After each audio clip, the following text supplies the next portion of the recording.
क्या मैं अकेला हूं जिसे ये नहीं पता था कि यूनिवर्स की अपनी स्पीड लिमिट है? हाँ, आपने सही सुना। यूनिवर्स में एक ऐसी स्पीड है जिसे कोई भी चीज पार नहीं कर सकती, और ये स्पीड है लाइट की स्पीड।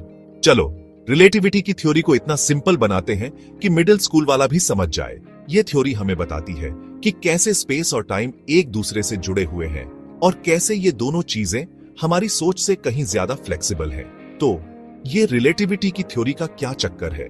ये थ्योरी हमें बताती है कि कैसे समय और स्थान एक दूसरे के साथ इंटरेक्ट करते हैं और कैसे ये दोनों चीजें हमारी गति और ग्रेविटी से प्रभावित होती हैं। असल में ये अल्बर्ट आइंस्टाइन की दो थ्योरीज हैं, स्पेशल रिलेटिविटी और जनरल रिलेटिविटी।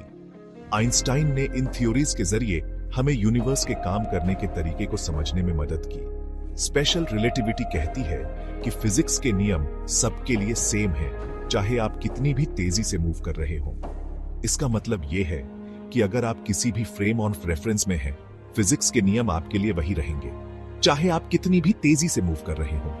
यह थ्योरी हमें बताती है कि लाइट की स्पीड हमेशा कांस्टेंट रहती है, चाहे आप कितनी भी स्पीड से मूव कर रहे हो। इमेजिन करो, आप एक ट्रेन में हो जो सुपर फास्ट चल रही है। आप सोच सकते हैं कि अगर आप लाइट की एक बीम को देखेंगे तो उसकी स्पीड आपके लिए अलग होगी, लेकिन नहीं।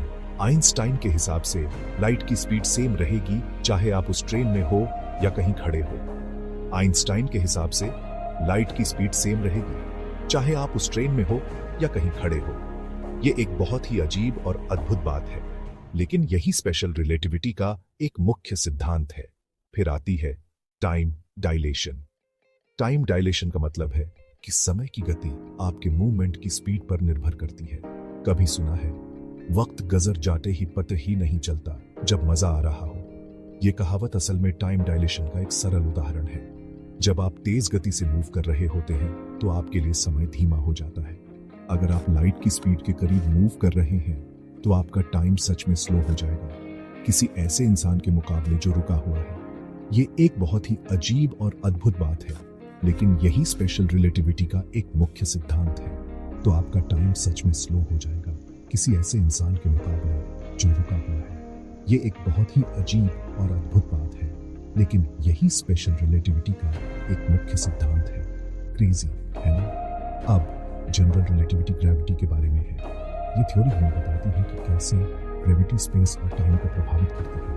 अब जनरल रिलेटिविटी ग्रेविटी के बारे में है। ये थ्योरी हमें बताती है कि कैसे ग्रेविटी स्पेस और टाइम को प्रभावित करती है। स्पेस को एक बड़े ट्रैम्पोलिन की तरह सोचो। जब आप ट्रैम्पोलिन पर एक भारी बॉल रखते हैं तो वो ट्रैम्पोलिन को नीचे की ओर